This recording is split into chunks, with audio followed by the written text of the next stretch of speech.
السلام علیکم ورحمۃ اللہ وبرکاتہ۔ بسم اللہ الرحمن الرحیم۔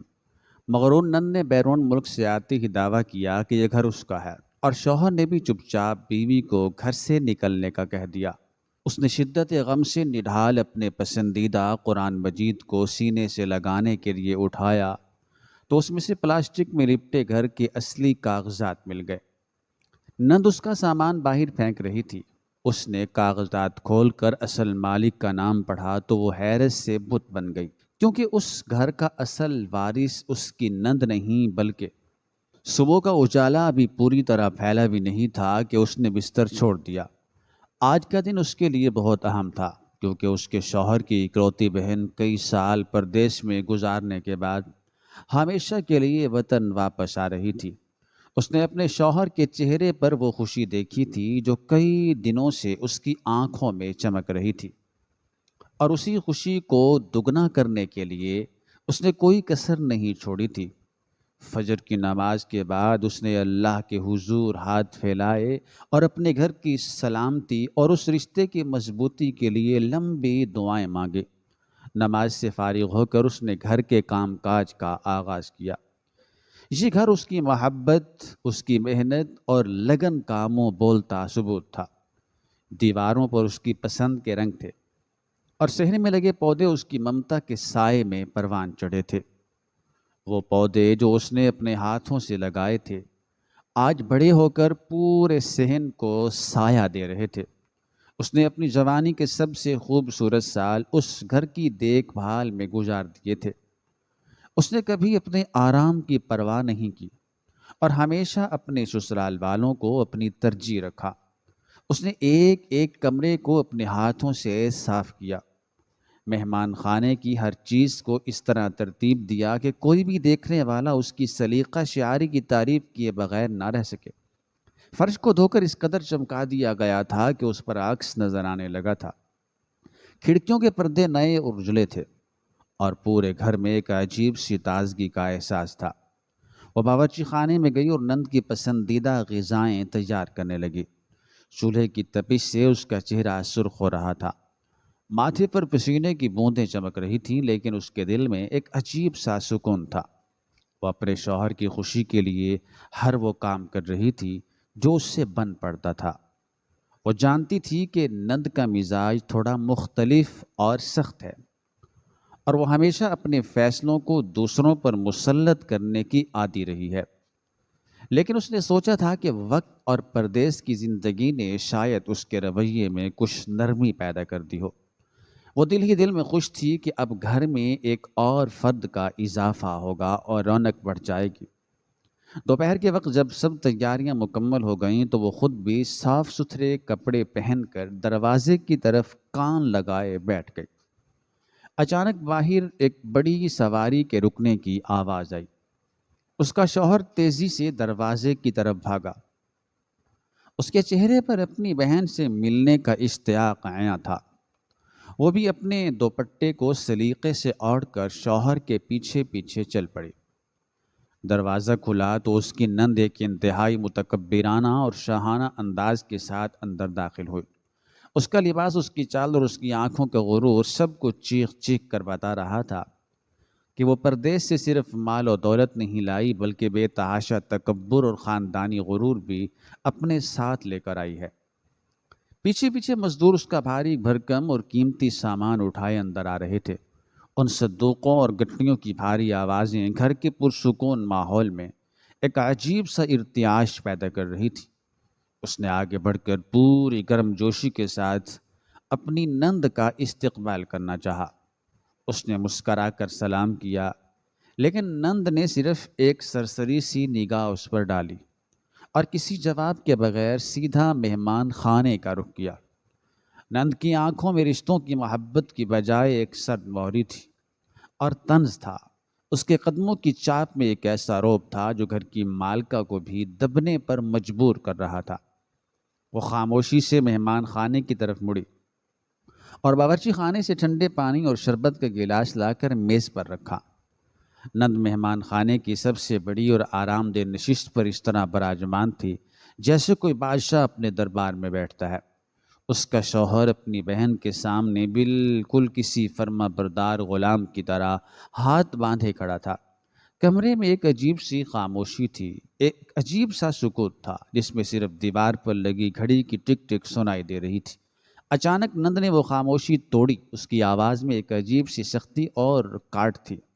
اس نے اپنے بھائی کی طرف دیکھتے ہوئے کہا کہ وہ پردیس کی مشقت اور وہاں کی تنہائی والی زندگی سے مکمل طور پر اکتا چکی ہے، اور اب وہ باقی کی زندگی اپنے ملک اور اپنے آبائی شہر میں سکون سے آرام سے گزارنا چاہتی ہے۔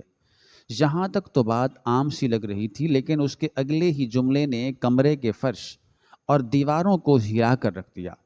اس نے انتہائی غرور و طنزیہ لہجے میں اس عورت کی طرف انگلی کا اشارہ کرتے ہوئے اپنے بھائی سے کہا کہ یہ گھر اور اس گھر کی ایک ایک چیز پر اب صرف اور صرف اس کا حق ہے، اور وہ یہ کسی صورت برداشت نہیں کرے گی کہ کوئی اور اس کی چھت کے نیچے اس کے ساتھ رہے۔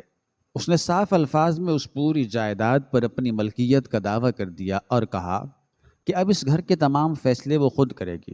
یہ الفاظ اس عورت کے کانوں میں پگھلے ہوئے شیشے کی طرح اتر گئے، اس کے طوطے اڑ گئے اور وہ دم بخود رہ گئی۔ اس کی نظریں بے اختیار اپنے شوہر کی طرف اٹھیں۔ اسے پورا یقین تھا کہ اس کا شوہر اپنی بہن کو فوراً ٹوک دے گا اور وہ اس سے کہے گا کہ یہ گھر ان دونوں کی مشترکہ زندگی کا حصہ ہے، اور اس عورت نے اپنا خون پسینہ ایک کر کے اس گھر کو بسایا ہے۔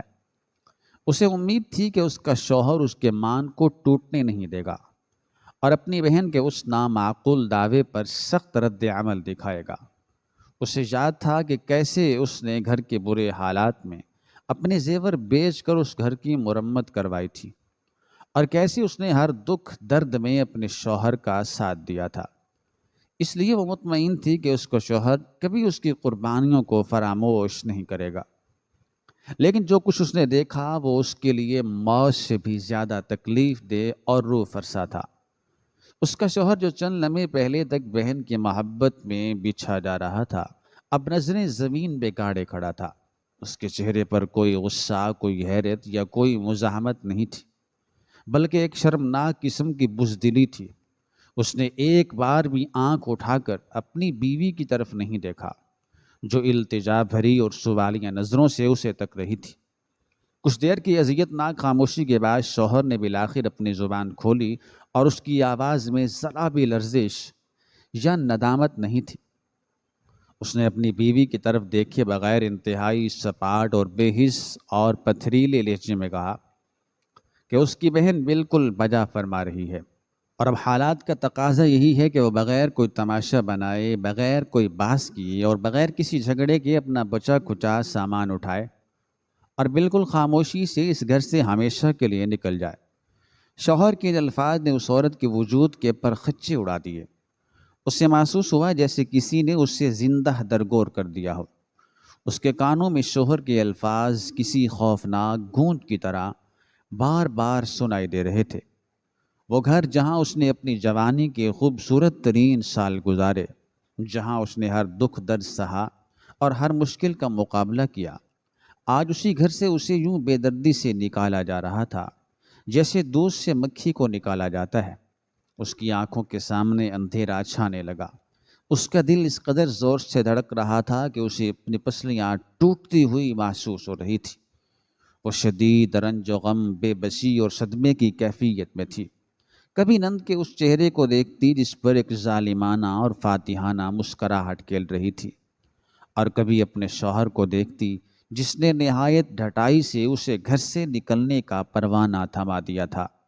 وہ بولنا چاہتی تھی، وہ بات کرنا چاہتی تھی، وہ اپنا دفاع کرنا چاہتی تھی، اس سری ظلم کے خلاف آواز اٹھانا چاہتی تھی، لیکن اس کے حلق میں جیسے الفاظ جم کر رہ گئے تھے۔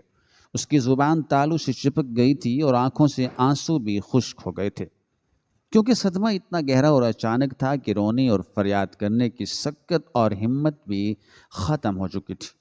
کمرے کا ماحول اس قدر گھٹن زدہ ہو چکا تھا کہ ایک سانس لینا بھی محال لگ رہا تھا۔ ایک طرف نند کی متکبرانہ خاموشی اور فتح کا احساس تھا، دوسری طرف شوہر کی بے حسی اور مجرمانہ نظریں تھیں، اور ان دونوں کے درمیان وہ عورت ایک بے جان مجسمے کی طرح بے حس و ساکت کھڑی تھی۔ جس کی بستی ہوئی دنیا ایک ہی پل میں مکمل طور پر اجڑ چکی تھی۔ اس کے قدموں کے نیچے سے وہ زمین کھسک چکی تھی جسے وہ اپنی جاگیر سمجھتی تھی، اور سر سے وہ آسمان چھین لیا گیا تھا جس پر اسے سب سے زیادہ مان تھا۔ ان لمحوں کی سنگینی اور اس اچانک ملنے والے دھوکے نے وہاں موجود ہوا کو بھی جیسے قید کر دیا تھا، اور یوں اس خوبصورت اور سجے ہوئے گھر کا ماحول انتہائی کشیدہ ہو گیا تھا۔ اس بھیانک فیصلے کے بعد کمرے کی وہ گھٹن زدہ خاموشی ایک خوفناک طوفان کا پیش خیمہ ثابت ہوئی۔ وہ ابھی تک اپنے پیروں پر کھڑی تو تھی، لیکن اس کی روح جیسے اس کے جسم سے کھینچ لی گئی تھی۔ وہ بے یقینی کے عالم میں اپنے شوہر کا چہرہ تک رہی تھی کہ شاید وہ مڑ کر دیکھے، شاید اس کے دل میں برسوں کی رفاقت کا کوئی ایک بھی احساس جاگ اٹھے، شاید وہ اپنی بہن کو روکے اور کہے کہ یہ عورت اس کی عزت ہے اور اس گھر کی مالکن ہے، لیکن اس کی پتھرائی ہوئی آنکھیں اور بے حس چہرہ اس بات کی گواہی دے رہا تھا کہ وہ اب اس گھر کا حصہ نہیں رہی۔ اس کی نند جس نے ابھی ابھی اپنی فتح کا اعلان کیا تھا، اب مزید انتظار کے موڈ میں بالکل بھی نہیں تھی۔ وہ اپنی جگہ سے اٹھی اور سیدھی اس کمرے کی طرف چل پڑی جو اس مظلوم عورت کی آخری پناہ گاہ تھا، وہ کمرہ جسے اس نے اپنی محبت اور سلیقے سے سجایا تھا، جہاں اس نے اپنی زندگی کے ان گنت لمحے اپنے شوہر کی خدمت اور گھر والوں کی دیکھ بھال میں گزارے تھے۔ نند کے قدموں کی دھمک پورے گھر میں گونج رہی تھی۔ وہ کسی پاگل طوفان کی طرح اس کمرے میں داخل ہوئی اور وہاں رکھی ہر چیز کو نفرت اور شدید حقارت سے دیکھنے لگی۔ اس نے لکڑی کی الماری کا دروازہ اتنی زور سے کھولا کہ اس کی کرخت آواز پورے گھر میں سنائی دی۔ اس نے الماری میں انتہائی سلیقے سے رکھے ہوئے کپڑوں کو بے دردی سے کھینچنا شروع کر دیا۔ وہ کپڑے جنہیں اس عورت نے اپنے ہاتھوں سے دھو کر اور استری کر کے بڑی محبت اور چاہت سے طے کیا تھا، اب نند کے ہاتھوں میں ایک حقیر کچرے کی طرح مسلے جا رہے تھے۔ نند نے ان کپڑوں کا ڈھیر اپنے بازوؤں میں بھرا اور تیز تیز قدموں سے چلتی ہوئی صحن کی طرف لوٹ آئی۔ وہ صحن جہاں کچھ دیر پہلے تک وہ عورت سکون اور اطمینان سے گھر کے کام کاج کر رہی تھی، جہاں اس نے صبح سویرے جھاڑو دی تھی اور پانی چھڑکا تھا، اب وہی صحن اس کی کھلی تذلیل کا میدان بن چکا تھا۔ نند نے وہ تمام کپڑے پوری طاقت سے صحن کے کچے فرش پر دے مارے۔ مٹی اور گرد میں لتھڑے وہ کپڑے اس عورت کی برسوں کی عزت اور وقار کی طرح بکھر گئے تھے۔ نند کا غصہ اور نفرت ابھی ٹھنڈا نہیں ہوا تھا۔ وہ پلٹ کر دوبارہ اس کمرے میں گئی اور اس بار اس عورت کے وہ چند قیمتی جوڑے اور جہیز کا کچھ پرانا سامان لے کر آئی جو اس نے اپنے مشکل وقت کے لیے، کٹھن حالات کے لیے بڑی احتیاط سے سنبھال کر رکھا تھا۔ نند نے وہ سامان بھی صحن میں لا کر یوں پھینکا جیسے وہ کسی فقیر کو خیرات دے رہی ہو یا کسی سنگین مجرم کو اس کے جرم کی بدترین سزا دے رہی ہو۔ سامان کے زمین پر گرنے کی زوردار آوازیں اس عورت کے دل پر بھاری ہتھوڑے کی طرح لگ رہی تھی۔ وہ بت بنی بے حس و حرکت کھڑی یہ سب کچھ اپنی آنکھوں سے دیکھ رہی تھی۔ اس کی آنکھوں سے آنسوؤں کا ایک ایسا نہ رکنے والا سلسلہ جاری تھا جو اس کے رخساروں کو بھگوتا ہوا اس کے گلے اور کپڑوں تک پہنچ رہا تھا۔ وہ آگے بڑھ کر اپنی بکھری ہوئی چیزوں کو سمیٹنا چاہتی تھی۔ وہ اپنی نند کے ظالم ہاتھ پکڑ کر اسے اس مزید ظلم سے روکنا چاہتی تھی، لیکن اس کے قدم جیسے زمین میں گڑ گئے تھے۔ اس کا پورا جسم سن ہو چکا تھا۔ اس کا شوہر صحن کے ایک کونے میں خاموش کھڑا یہ ساری تذلیل انتہائی سکون اور بے شرمی سے دیکھ رہا تھا۔ اس نے ایک بار بھی آگے بڑھ کر اپنی بہن کا ہاتھ نہیں روکا۔ اس نے ایک بار بھی یہ نہیں کہا کہ اس سامان میں اس عورت کی یادیں اور اس کی ساری زندگی کی محنت شامل ہے۔ اس شخص کی یہ مجرمانہ خاموشی اس عورت کے لیے نند کے دیے گئے تانوں اور گالیوں سے بھی 1000 گنا زیادہ تکلیف دہ تھی۔ نند مسلسل تانے دے رہی تھی اور اس کی آواز اتنی بلند اور کرخت تھی کہ یقیناً محلے والوں تک بھی پہنچ رہی ہوگی۔ وہ چیخ چیخ کر کہہ رہی تھی کہ یہ گھر ہمیشہ سے صرف اور صرف اس کا تھا، اور اس عورت نے تو صرف ان کے ٹکڑوں پر پل کر اپنی زندگی گزار دی ہے۔ وہ اسے مسلسل احسان فراموش، جاہل اور لالچی قرار دے رہی تھی، حالانکہ حقیقت اس کے بالکل برعکس تھی۔ اس عورت نے تو اپنا خون اور اپنا سب کچھ اس گھر کی بنیادوں میں دفن کر دیا تھا۔ صحن میں اس کے کپڑے، اس کی جوتیاں، اس کے روزمرہ کے استعمال کی چھوٹی چھوٹی چیزیں ہر طرف بے ترتیبی سے بکھری پڑی تھی۔ وہ پودے جو اس نے اپنے ہاتھوں سے مٹی کھود کر لگائے تھے اور جنہیں وہ روز اپنے حصے کا پانی دیتی تھی، آج خاموش تماشائی بنے اس کی بربادی کا ہولناک منظر دیکھ رہے تھے۔ ہوا کا ایک گرم جھونکا آیا تو اس کے بکھرے ہوئے رنگ برنگے دوپٹے مٹی میں اڑنے لگے، بالکل اسی طرح جیسے آج اس کی عزت خاک میں مل رہی تھی۔ اس نے اپنے کانوں پر دونوں ہاتھ رکھ لیے تاکہ وہ نند کے زہریلے اور دل چیر دینے والے الفاظ مزید نہ سن سکے، لیکن وہ الفاظ کسی تیز نشتر کی طرح سیدھے اس کے دماغ میں پیوست ہو رہے تھے۔ نند بار بار اس کی غریبانہ حیثیت اور اس کے خاندان کی مجبوریوں کا کھلے عام مذاق اڑا رہی تھی۔ وہ اس کے بوڑھے والدین کو بھی بدترین طعنے دے رہی تھی، جنہوں نے بڑی امیدوں کے ساتھ، بڑی ہی چاہتوں کے ساتھ اسے اس ظالم اور بے حس انسان کے پلے باندھ دیا تھا۔ اس عورت کی برداشت کا پیمانہ اب مکمل طور پر چھلک چکا تھا۔ اس کا دل خون کے آنسو رو رہا تھا، اس کی سانسیں اکھڑ رہی تھیں۔ اس نے ایک آخری اور حسرت بھری نظر اپنے شوہر پر ڈالی، جس سے اس نے 7 جنموں تک ساتھ نبھانے کے وعدے کیے تھے، جو کبھی محبت سے کہتا تھا کہ اس کے بغیر اس کا گھر اور اس کی زندگی ادھوری ہے۔ آج وہی شخص اس کی سر عام بے عزتی پر تالیاں بجانے والوں میں اول نمبر پر شامل تھا۔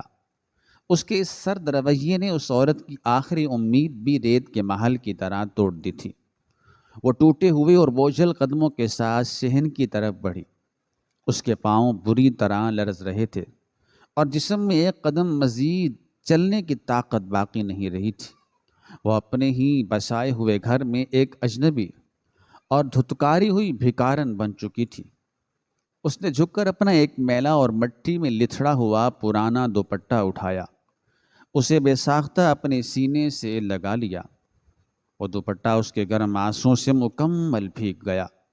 اس نے اپنے بکھرے ہوئے سامان کی طرف دیکھا، جس میں اس کی پوری زندگی کی جمع پونجی اور ان گنت یادیں بکھری پڑی تھی۔ وہ نند کی طرف دیکھ کر کچھ کہنا چاہتی تھی، کوئی التجا کرنا چاہتی تھی، کوئی درخواست کرنا چاہتی تھی، کوئی واسطہ دینا چاہتی تھی، لیکن اس کا گلا بری طرح رن چکا تھا۔ اس کے اندر ایک عجیب سی گھبراہٹ اور بے چینی، بے قراری پیدا ہو رہی تھی۔ اسے ایسا لگ رہا تھا جیسے اس کا سانس سینے میں ہی اٹک کر رہ جائے گا۔ نند نے اس کی اس قابل رحم حالت پر ذرا برابر بھی کوئی رحم نہیں کھایا، بلکہ مزید غصے میں آگے بڑھ کر اس عورت کا کمزور بازو پکڑا اور اسے پوری طاقت سے زور کا دھکا دیا۔ وہ عورت جو پہلے ہی شدید صدمے، بھوک اور جسمانی کمزوری سے نڈھال تھی، اپنا توازن بالکل برقرار نہ رکھ سکی اور صحن کے ایک کونے میں مٹی پر جا گری۔ زمین سے زوردار طریقے سے ٹکرانے کی وجہ سے اس کے گھٹنوں اور ہاتھوں پر گہری خراشیں آئیں، جن سے خون رسنے لگا، لیکن یہ جسمانی تکلیف اس کے دل کے ان گہرے زخموں کے سامنے کچھ بھی نہیں تھی جو اس کے اپنوں نے اسے دیے تھے۔ نند اس کے سر پر کھڑی ایک انتہائی متکبرانہ اور فاتحانہ انداز میں اسے حقارت سے دیکھ رہی تھی، اور اس کی آنکھوں میں ایک وحشیانہ قسم کی چمک اور خوشی تھی۔ اس نے نہایت سخت اور کرجدار آواز میں اس عورت کو آخری حکم دیا کہ اپنا یہ سارا گند اور کچرا یہاں سے سمیٹے اور اس گھر کے اندر سے ہمیشہ کے لیے دفع ہو جائے، اور اگر اس نے دوبارہ کبھی اس گھر کا رخ کرنے کی جرت بھی کی، جسارت بھی کی، تو اس سے برا انجام کسی اور کا نہیں ہوگا۔ نند کی یہ زہر آلود الفاظ سن کر اس عورت نے زمین سے اپنا سر اٹھانے کی یا جواب دینے کی کوئی کوشش بھی نہیں کی۔ وہ وہیں صحن کے اس کچے فرش پر پڑی رہی جہاں اس کے خون اور پسینے کی مہک بجتی تھی۔ وہ مٹی جس پر ننگے پاؤں چل کر اس نے اس گھر کو دن رات سنوارا تھا، آج وہی مٹی اس کے بہتے ہوئے آنسوں سے گیلی ہو کر کیچڑ بن رہی تھی۔ اس نے اپنے دونوں کپکپاتے ہوئے ہاتھوں سے اپنا بھاری سر پکڑ لیا اور گھٹنوں میں سر دے کر بچوں کی طرح پھوٹ پھوٹ کر رونے لگی۔ اس کے رونے کی آواز میں ایک ایسی دردناک سسکاری اور آہ تھی جو کسی بھی پتھر دل انسان کو بھی پگھلا دینے کے لیے کافی تھی۔ لیکن وہاں موجود ان دو ظالم انسانوں پر اس کا کوئی اثر نہیں ہوا۔ اس کا پورا وجود دکھ، صدمے اور شدید تکلیف کے بوجھ تلے پوری طرح دب چکا تھا۔ وہ ایک لاوارث، بے کس اور بے آسرا انسان کی طرح وہاں زمین پر بیٹھی تھی، جس کا دنیا میں نہ کوئی آگے تھا نہ پیچھے۔ اس کے ذہن میں اس وقت صرف اور صرف ایک ہی سوال گونج رہا تھا کہ اس نے اپنی زندگی میں ایسا کون سا بڑا گناہ کیا تھا جس کی اسے اتنی ہولناک اور عبرتناک سزا مل رہی تھی۔ اس نے تو ہمیشہ سب کا بھلا چاہا تھا اور سب کی خلوص نیت سے خدمت کی تھی، لیکن اس کے بدلے میں اسے یوں رسوا کر کے گھر بدر کر دیا گیا۔ وہ اب دنیا میں بالکل تنہا اور اکیلی تھی۔ اس کے ارد گرد بکھرا ہوا اس کا سارا سامان اس کی مکمل تباہ شدہ اور اجڑی ہوئی زندگی کا عبرتناک منظر پیش کر رہا تھا۔ نند اور اس کا بے غیرت شوہر اپنا کام مکمل کرنے کے بعد واپس کمرے میں جا چکے تھے اور اسے اس کھلے صحن میں چلچلاتی دھوپ اور غموں کے سائے میں اکیلا چھوڑ دیا تھا، تاکہ وہ اپنی بربادی اور اپنی تباہی کا ماتم اکیلے ہی کر سکے۔ اس کا سارا وجود خزاں کے پتے کی طرح لرز رہا تھا اور وہ صحن کے اس دھول بھرے کونے میں زمین پر بیٹھی سر پر کے شدت غم سے نڈھال اور مکمل طور پر بے بس نظر آ رہی تھی۔ صحن میں بکھرے ہوئے اپنے سامان اور اپنی تباہ شدہ زندگی کو روتی ہوئی وہ عورت جب مکمل طور پر ٹوٹ چکی تھی تو اس نے ہمت مجتمع کی اور لڑکھڑاتے قدموں کے ساتھ اپنے اس کمرے کی طرف بڑھی تو کچھ دیر پہلے تک اس کی پناہ گاہ تھا، لیکن وہ مکمل طور پر اجڑ چکا تھا۔ کمرے کا منظر دیکھ کر اس کے دل پر ایک اور کاری ضرب لگی۔ اس کا سارا سامان بے دردی سے ادھر ادھر پھینکا گیا تھا۔ بستر کی چادر زمین پر پڑی تھی اور وہ لکڑی کی الماری جس میں وہ اپنی چیزیں سلیقے سے رکھتی تھی اب بالکل خالی اور ویران لگ رہی تھی۔ اس کے قدموں میں اتنی سکت نہیں تھی کہ وہ کھڑی رہ سکے، اس لیے وہ وہیں فرش پر گر سی گئی۔ اس کا پورا وجود درد اور تکلیف سے کانپ رہا تھا۔ اس نے چاروں طرف نظر دوڑائی تو اسے ہر طرف اپنی بربادی کے نشانات نظر آئے، لیکن اسی دکھ اور تکلیف کے عالم میں اس کی نظر سامنے پڑی ایک چھوٹی سی میز پر گئی جہاں اس کا سب سے قیمتی اور سب سے عزیز اثاثہ رکھا ہوا تھا۔ وہ اس کا پسندیدہ قرآن مجید تھا جسے وہ روزانہ صبح فجر کی نماز کے بعد انتہائی عقیدت اور محبت سے پڑھا کرتی تھی۔ وہ قرآن مجید ایک انتہائی خوبصورت اور سبز رنگ کے غلاف میں لپٹا ہوا تھا جس پر سنہری دھاگے سے کڑھائی کی گئی تھی۔ اس وقت اس سخت مصیبت اور بے بسی کے عالم میں اسے دنیا کا کوئی بھی سہارا نظر نہیں آ رہا تھا۔ اس کا شوہر اس سے منہ موڑ چکا تھا اور اس کی نند اسے گھر سے نکال رہی تھی۔ اس تنہائی اور وحشت میں اسے صرف اور صرف اپنے رب کا آسرا تھا۔ وہ روتی اور سسکتی ہوئی اپنے گھٹنوں کے بل چلتی ہوئی اس میز کے قریب پہنچی۔ اس کے ہاتھ بری طرح کانپ رہے تھے اور اس کی آنکھوں سے آنسوؤں کی جھڑی لگی ہوئی تھی۔ اس نے انتہائی احترام اور محبت کے ساتھ اپنے دونوں ہاتھوں سے اس غلاف میں لپٹے ہوئے قرآن مجید کو اٹھایا۔ اس وقت اسے ایسا محسوس ہو رہا تھا جیسے یہ ایک کتاب نہیں بلکہ اس کے ٹوٹے ہوئے دل کا واحد مرہم ہے۔ اس نے بے اختیار اس مقدس کتاب کو چوما اور اپنی بند آنکھوں سے لگایا۔ اس کے دل سے ایک ایسی آہ نکلی جو سیدھی آسمان تک جا رہی تھی۔ اس نے سکون اور قرار پانے کے لیے اس قرآن مجید کو مضبوطی سے اپنے سینے سے لگا لیا۔ وہ اس سے لپٹ کر یوں رو رہی تھی جیسے کوئی بولا ہوا بچہ اپنی ماں کے سینے سے لگ کر روتا ہے اور اپنے سارے دکھ درد بیان کرتا ہے۔ وہ اللہ سے اپنے حق اور انصاف کی فریاد کر رہی تھی۔ جیسے ہی اس نے قرآن مجید کو اپنے سینے سے لگایا اور اس پر اپنا دباؤ ڈالا تو اچانک غلاف کے اندرونی حصے میں سے کوئی چیز سرکتی ہوئی محسوس ہوئی۔ اس غلاف کا ایک حصہ شاید تھوڑا سا اجڑا ہوا تھا یا اس میں کوئی خفیہ جگہ بنی ہوئی تھی جس کا اسے کبھی علم نہیں ہو سکا تھا۔ اس کے سینے سے لگاتے ہی اس غلاف کے اندر چھپا ہوا ایک پرانا پلاسٹک میں لپٹا ہوا لفافہ پھسل کر سیدھا اس کے قدموں کے پاس فرش پر آ گرا۔ کاغذات کی زمین پر گرنے کی ایک ہلکی سی آواز پیدا ہوئی جس نے اس عورت کی توجہ اپنی جانب کھینچ لی۔ وہ رونے کی حالت میں تھی اور اس کا ذہن مکمل طور پر اپنے دکھوں میں الجھا ہوا تھا، لیکن اس اچانک گرنے والی چیز نے اسے چونکا دیا۔ اس نے اپنے آنسوؤں سے بھری ہوئی آنکھوں کو کھولا اور روتے روتے ہی اس کی نظر زمین پر پڑے ہوئے اس پلاسٹک کے لفافے پر جم گئی۔ وہ حیرانی کے عالم میں بت بنی کھڑی اس پرانے لفافے کو دیکھ رہی تھی جو اس کے سب سے پسندیدہ اور روز پڑھے جانے والے قرآن مجید کے غلاف سے نکلا تھا۔ وہ سمجھ نہیں پا رہی تھی کہ اس مقدس، مطہر اور پاکیزہ کتاب کے غلاف میں یہ کیا چیز چھپائی گئی تھی اور کس نے چھپائی تھی۔ وہ روتے روتے رک گئی تھی اور اس کی سسکیاں بھی تھم گئی تھیں۔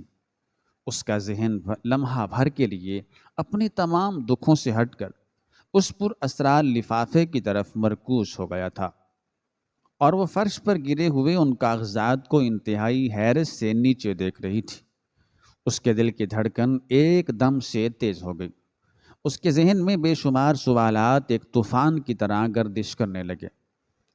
وہ سمجھ نہیں پا رہی تھی کہ اس کے سسرال کے اس گھر میں جہاں ہر چیز پر اس کی مغرور نند اور بے حس شوہر اپنا حق جتاتے ہیں، وہاں اس کی سب سے پیاری اور مقدس کتاب کے غلاف میں یہ کیا چیز چھپائی گئی تھی۔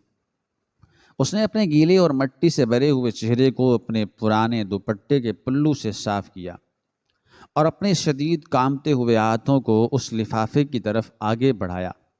اس کی انگلیاں اس قدر لرز رہی تھیں کہ اسے وہ ہلکا سا لفافہ اٹھانے میں بھی کئی لمحے لگ گئے۔ جب اس نے وہ لفافہ اپنے ہاتھ میں لیا تو اسے محسوس ہوا جیسے اس میں کچھ موٹے کاغذات موجود ہیں۔ اس نے نہایت احتیاط کے ساتھ اس پلاسٹک کی تہوں کو کھولنا شروع کیا۔ اس کے اندر سے کچھ پرانے اور تہہ کیے ہوئے قانونی کاغذات برآمد ہوئے جن پر سرکاری مہریں لگی ہوئی تھیں، اور ان کا رنگ وقت گزرنے کے ساتھ کچھ زرد پڑ چکا تھا۔ یہ دیکھ کر اس کی حیرت میں مزید اضافہ ہو گیا۔ اس نے ان کاغذات کو پوری طرح کھولا اور اپنی آنکھوں سے گرنے والے آنسوؤں کو زبردستی روکا تاکہ وہ ان پر لکھی ہوئی تحریر کو واضح طور پر پڑھ سکے۔ وہ کاغذات دراصل اس گھر کے ملکیت نامے اور رجسٹری کے اصلی دستاویزات تھے، جنہیں دیکھ کر پہلے تو اسے لگا کہ شاید یہ اس کے مرحوم سسر کے نام کے کاغذات ہیں جو طویل عرصے سے گم تھے اور اب اسے مل گئے ہیں۔ اس نے سوچا کہ شاید اس میں اس کی نند کا نام لکھا ہوگا، جس کی بنیاد پر وہ اتنے غرور اور تکبر سے اسے گھر سے دھکے دے کر نکال رہی تھی، یا شاید اس کے شوہر کا نام درج ہوگا جس نے خاموشی سے اپنی بہن کے ہر ظلم پر مہر تصدیق ثبت کر دی تھی۔ وہ تیز تیز دھڑکتے دل کے ساتھ ان کاغذات کی عبارت کو پڑھنے لگی۔ اس میں اس گھر کا مکمل پتہ، اس کا رقبہ اور اس کی حدود انتہائی تفصیل کے ساتھ لکھی ہوئی تھی۔ وہ بے تابی سے اس حصے کی طرف بڑھ رہی تھی جہاں اس گھر کے اصل مالک کا نام لکھا ہوا تھا۔ اس کی آنکھیں اس خانے پر آ کر جم گئیں جہاں جلی حروف میں، واضح حروف میں مالک کا نام درج تھا، لیکن وہ نام پڑھتے ہی اس کے جسم میں جیسے بجلی سی دوڑ گئی۔ اس کا سانس اس کے گلے میں ہی اٹک کر رہ گیا اور اس کے ہاتھ اس قدر ڈھیلے پڑ گئے کہ وہ کاغذات تقریباً زمین پر گرنے والے تھے۔ اس نے اپنی آنکھوں کو زور سے ملا اور دوبارہ اس نام کو پڑھا۔ اسے اپنی نگاہوں پر بالکل بھی یقین نہیں آ رہا تھا، کیونکہ اس جگہ پر نہ تو اس کی مغرور نند کا نام لکھا تھا، نہ اس کے ظالم شوہر کا نام تھا، اور نہ ہی اس کے مرحوم سسر کا نام درج تھا، بلکہ وہاں ایک ایسے شخص کا نام لکھا ہوا تھا جس کے بارے میں کوئی تصور بھی نہیں کر سکتا تھا۔ وہاں اس کے شوہر کے مرحوم بڑے بھائی کے اکلوتے اور یتیم بیٹے کا نام لکھا ہوا تھا۔ وہ معصوم بچہ جس کے سر سے بہت چھوٹی عمر میں ہی اس کے شفیق باپ کا سایہ اٹھ گیا تھا، اور جس کی ماں بھی دکھوں کی تاب نہ لاتے ہوئے اس دنیا سے رخصت ہو گئی تھی۔ اس یتیم بچے کا نام ان کاغذات پر گھر کے اکلوتے اور مکمل وارث کی حیثیت سے جگمگا رہا تھا۔ یہ نام پڑھ کر وہ عورت صدمے اور شدید حیرانی کے عالم میں بالکل بت بن گئی۔ اس کا دماغ جیسے سن ہو گیا تھا اور وہ ماضی کی ان تلخ اور تاریک یادوں میں کھو گئی جب اس بچے کے والدین کا انتقال ہوا تھا، اسے یاد آیا کہ کیسے اس کی نن اور اس کے شوہر نے اس معصوم یتیم بچے کو ایک بوجھ سمجھ کر گھر سے نکالنے اور کسی یتیم خانے میں پھینکنے کا فیصلہ کر لیا تھا۔ ان دونوں کے دلوں میں اس بچے کے لیے ذرا برابر بھی رحم یا محبت نہیں تھی۔ وہ اسے منحوس اور اپنے راستے کی رکاوٹ سمجھتے تھے، لیکن اس وقت بھی یہی عورت تھی جس نے اس یتیم بچے کو اپنے سینے سے لگایا تھا۔ اس نے اپنے شوہر اور نند کی سخت مخالفت اور طعنوں کے باوجود اس بچے کی پرورش کی ذمہ داری اپنے سر لی تھی۔ اس نے اسے اپنا خون نہ ہونے کے باوجود سگی ماں سے بڑھ کر پیار دیا تھا۔ اس کے حصے کا کھانا اسے کھلایا اور اسے کبھی یہ احساس نہیں ہونے دیا کہ وہ اس دنیا میں تنہا اور لاوارث ہے۔ اسے یاد آیا کہ اس کے مرحوم سسر، جو کہ ایک انتہائی نیک اور دور اندیش انسان تھے، وہ اس بچی سے بہت محبت کرتے تھے، اور وہ اپنی بیٹی اور چھوٹے بیٹے یعنی اس عورت کے شوہر کی لالچی اور ظالمانہ فطرت سے پوری طرح واقف تھے۔ وہ جانتی تھی کہ ان کے مرنے کے بعد یہ دونوں بہن بھائی اس یتیم بچے کو سڑک پر لا کھڑا کریں گے اور اس کا سارا حق ہڑپ کر جائیں گے۔ اس لیے انہوں نے اپنی وفات سے بہت پہلے ہی انتہائی خاموشی کے ساتھ اس گھر کو اس یتیم پوتے کے نام منتقل کر دیا تھا، اور یہ اصلی کاغذات اس قرآن مجید کے غلاف میں چھپا دیے تھے، کیونکہ وہ اچھی طرح جانتے تھے کہ اس پورے گھر میں صرف یہ نیک دل بہو ہی ہے جو روزانہ فجر کے وقت اس قرآن مجید کی تلاوت کرتی ہے، اور جب بھی صحیح وقت آئے گا یہ کاغذات اسی کے ہاتھ لگیں گے اور وہ اس یتیم کے حق کی مکمل حفاظت کرے گی۔ یہ سارا راز کھلتے ہی اس عورت کی حالت یکسر تبدیل ہونے لگی۔ اس کی آنکھوں سے بہنے والے دکھ، بے بسی اور مظلومیت کے آنسو اچانک تھم گئے، اور ان کی جگہ ایک عجیب سے روحانی سکون اور اللہ کی ذات پر پختہ یقین نے لے لی۔ اس کا وہ دل جو کچھ دیر پہلے اپنی بربادی اور بے گھری کے خوف سے کانپ رہا تھا، اب ایک ناقابل شکست چٹان کی طرح مضبوط ہو گیا تھا۔ اسے اس بات کا شدت سے احساس ہوا کہ اللہ کتنا بے نیاز اور انصاف کرنے والا ہے۔ اس نے کس خوبصورتی سے ظالموں کی چالوں کو ناکام بناتے ہوئے ایک بے بس یتیم کا حق محفوظ رکھا، اور اسے اس حق کا محافظ اور نگہبان چن لیا۔ سمجھ گئی کہ یہ کاغذات اس کے ہاتھ میں آنا کوئی اتفاق نہیں تھا، بلکہ یہ اللہ کا ایک خاص نظام تھا جو اس سخت آزمائش کی گھڑی میں اس کی مدد کے لیے بھیجا گیا تھا۔ اب وہ کمزور اور مظلوم عورت نہیں رہی تھی جسے کوئی بھی دھکے مار کر گھر سے نکال سکے۔ اب وہ اس گھر کے اصل مالک یعنی اس یتیم بچے کی قانونی سرپرست اور ماں تھی۔ اس نے ان کاغذات کو انتہائی عقیدت سے چوما اور انہیں مضبوطی سے اپنی مٹھی میں دبا لیا۔ اس کے چہرے پر چھائی ہوئی مایوسی اور خوف کی زردی غائب ہو گئی، اور اس کی جگہ ایک ایسا پرعزم اور طاقتور تاثر ابھر آیا جس نے اس کے پورے وجود میں ایک نئی جان ڈال دی تھی۔ اس نے فرش پر پڑے اپنے پسندیدہ قرآن مجید کو اٹھا کر چوما اور اسے واپس انتہائی سلیقے سے اس کی جگہ پر رکھ دیا۔ وہ آہستہ آہستہ زمین سے اٹھی، اس کے قدموں میں اب کوئی لرزش نہیں تھی، اور نہ ہی اس کے دل میں اب کوئی خوف باقی تھا۔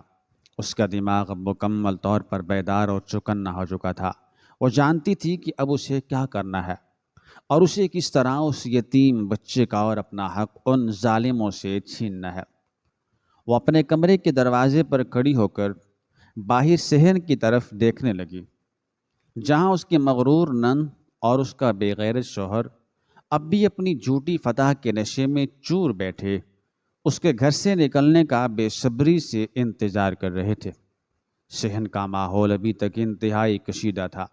دھوپ کی تپش بڑھ رہی تھی اور ہر طرف ایک خاموش طوفان چھایا ہوا تھا۔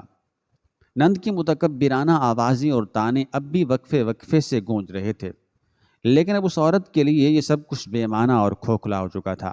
اس کے ہاتھ میں موجود وہ چند کاغذات ان دونوں کے غرور کو خاک میں ملانے کے لیے کافی تھے، اور آج مکمل طور پر بے نقاب ہو چکا تھا۔ حقیقت آئینے کی طرح واضح ہو چکی تھی، اور اس کے ہاتھ میں انصاف کی سب سے بڑی طاقت موجود تھی، لیکن اس نے ابھی تک ان کاغذات کو ان کے سامنے پیش نہیں کیا تھا۔ وہ دروازے کی چوکھٹ پر کھڑی چند لمحے گہری سانسیں لیتی رہی اور پھر اس نے اپنا قدم صحن میں رکھا۔ اب اس کی چال میں کوئی لڑکھڑاہٹ نہیں تھی اور نہ ہی اس کے چہرے پر خوف یا بے بسی کا کوئی سایہ تھا۔ وہ سیدھی اور پروقار انداز میں چلتی ہوئی اس جگہ کی طرف بڑھی جہاں اس کی مغرور نند اور بے حس شوہر بیٹھے اپنی جھوٹی فتح کا جشن منا رہے تھے۔ اس کے ہاتھ میں وہ پرانے اور قیمتی کاغذات مضبوطی سے دبے ہوئے تھے جنہیں اس نے اپنے دوپٹے کے سرے سے چھپا رکھا تھا۔ نند نے اسے اپنے خالی اور بکھرے ہوئے سامان کے پاس سے پرعزم انداز میں اپنی طرف آتے دیکھا تو اس کے ماتھے پر غصے کے بل پڑ گئے اور اس نے انتہائی حقارت اور نفرت بھرے لہجے میں طعنہ دیا کہ وہ ابھی تک اپنا کچرا سمیٹ کر اس کے گھر سے نکلی کیوں نہیں، اور کیا وہ کسی ناممکن معجزے کا انتظار کر رہی ہے۔ شوہر نے بھی ایک بیزار کن اور سرد نظر اس پر ڈالی، لیکن اس عورت نے ان کی کسی بات اور کسی طعنے کا کوئی اثر نہیں لیا۔ وہ ان کے بالکل قریب پہنچی اور اس نے اپنے ہاتھ میں موجود وہ پلاسٹک کا لفافہ اور اس کے اندر رکھے ہوئے اصلی ملکیت نامے کے کاغذات پوری قوت کے ساتھ اس شیشے کی میز پر دے مارے جو نند کے بالکل سامنے رکھی تھی۔ اس نے انتہائی پاٹدار گونجتی ہوئی پر اعتماد آواز میں اپنی نند سے کہا کہ وہ ان کاغذات کو غور سے پڑھے اور اپنی آنکھوں سے دیکھے کہ اس گھر کا اصل مالک کون ہے اور کسے اس گھر سے نکلنے کی ضرورت ہے۔ نند نے پہلے تو تکبر سے منہ پھیر لیا اور ان کاغذات کو ایک بے وقت چیز سمجھ کر نظر انداز کرنا چاہا، لیکن جب اس کی نظر ان پر لگی ہوئی سرکاری مہروں اور رجسٹری کے واضح الفاظ پر پڑی تو اس کے ماتھے پر اچانک پسینہ آ گیا۔ اس نے کانپتے ہوئے ہاتھوں سے وہ کاغذات اٹھائے اور ان پر لکھی ہوئی تحریر کو پڑھنے لگی۔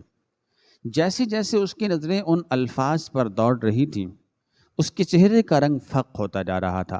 اس کا وہ سارا غرور، تکبر اور خاندانی زعم جو کچھ دیر پہلے آسمان سے باتیں کر رہا تھا، اب مکمل طور پر زمین بوس ہو چکا تھا۔ اس کی آنکھیں حیرت، خوف اور شدید صدمے سے پھٹی کی پھٹی رہ گئیں، کیونکہ مالک کے خانے میں وہاں اس یتیم بچے کا نام جگمگا رہا تھا جسے وہ ہمیشہ اپنے راستے کی رکاوٹ، منحوس اور ایک فالتو بوجھ سمجھتی تھی۔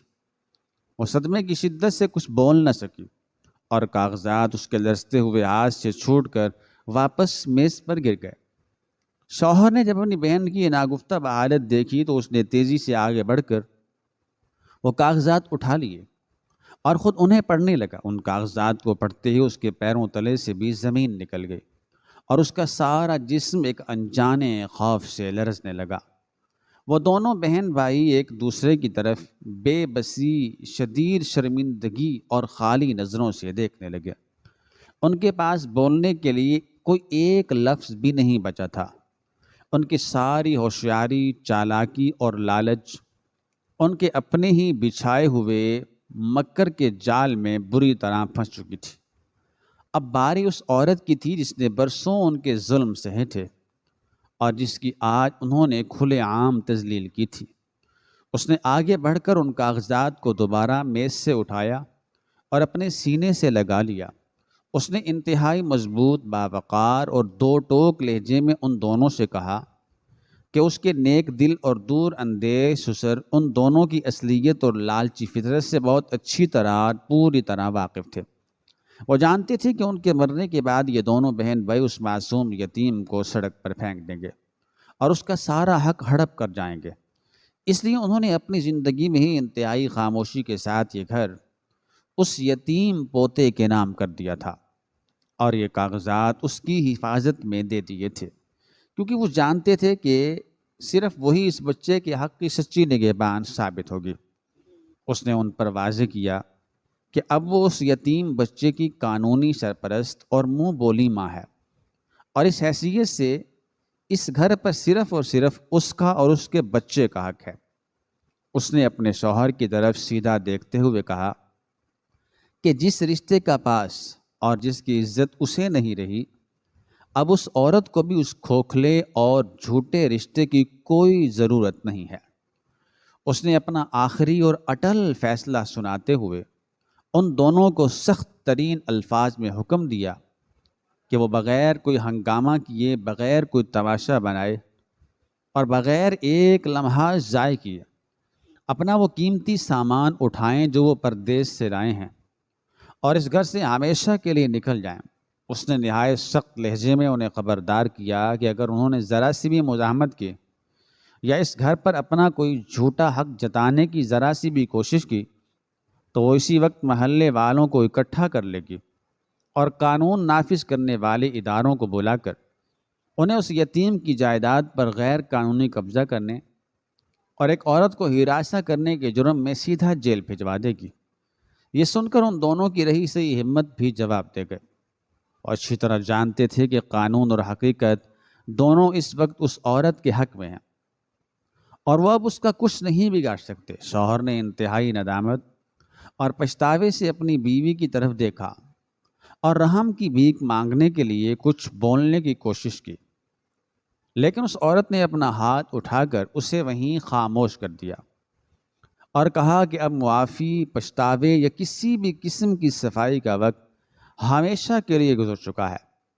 نن جو کچھ دیر پہلے اس گھر کی اکلوتی مالکن بننے کے سنہرے خواب دیکھ رہی تھی، اب ایک مجرم اور چور کی طرح اپنا سر جھکائے کھڑی تھی۔ ان دونوں نے انتہائی ذلت، رسوائی اور خاموشی کے عالم میں اپنا اپنا سامان اٹھایا اور بھاری قدموں کے ساتھ گھر کے مرکزی دروازے کی طرف چل پڑے۔ ان کی حالت اس وقت ان مجرموں جیسی تھی جو رنگے ہاتھوں پکڑے گئے ہوں اور جنہیں ان کے کیے کی فوری سزا مل گئی ہو۔ وہ عورت صحن کے وسط میں ایک فاتح کی طرح کھڑی انہیں اس گھر سے ذلیل اور رسوا ہو کر نکلتا ہوا دیکھ رہی تھی۔ جب وہ دونوں اپنا سامان گھسیٹتے ہوئے دروازے سے باہر نکل گئے تو اس نے آگے بڑھ کر گھر کا وہ بھاری دروازہ مضبوطی سے بند کر دیا اور اندر سے لوہے کی بڑی کنڈی چڑھا دی۔ دروازہ بند ہوتے ہی اس کے دل سے ایک بہت بڑا بوجھ اتر گیا اور اسے محسوس ہوا جیسے اس نے ایک طویل اور تھکا دینے والی جنگ جیت لی ہے۔ اس کے دل میں اب کوئی بوجھ، کوئی دکھ اور کوئی ملال نہیں تھا۔ اس نے پلٹ کر صحن میں بکھرے ہوئے اپنے کپڑوں اور سامان کو دیکھا جو کچھ دیر پہلے تک اس کی کھلی تذلیل کا نشان بنے ہوئے تھے، لیکن اب وہ اس کی شاندار فتح، صبر اور حق کی گواہی دے رہے تھے۔ اس نے سکون کا ایک گہرا سانس لیا، اپنے گیلے رخساروں سے آنسوؤں کے آخری نشانات صاف کیے اور مسکراتے ہوئے بھرپور ممتا کے ساتھ اس یتیم بچے کو اونچی آواز دی جو اس سارے ہنگامے اور شور و غل کے ڈر کے مارے اندر کے ایک کمرے میں چھپا ہوا تھا۔ بچہ اس کی مانوس آواز سن کر تیزی سے دوڑتا ہوا باہر آیا اور سیدھا اس کی ٹانگوں سے لپٹ گیا۔ اس نے جھک کر اس بچے کو اٹھایا، اس کا ماتھا چوما اور اسے پیار سے اپنے سینے سے لگا کر آسمان کی طرف دیکھتے ہوئے اللہ تعالیٰ کا بے حد شکر ادا کیا جس نے اسے اتنی بڑی آزمائی سے سرخرو کر کے نکالا تھا اور حقدار کو اس کا حق دلا دیا تھا۔ اب یہ گھر ہمیشہ کے لیے ان دونوں کا تھا، جہاں اب کوئی ظالم ان کا حق چھیننے والا یا انہیں دھکے دینے والا نہیں تھا۔ یہ کہانی آپ کو کیسی لگی؟ کمنٹ باکس میں اپنی رائے کا اظہار ضرور کریں۔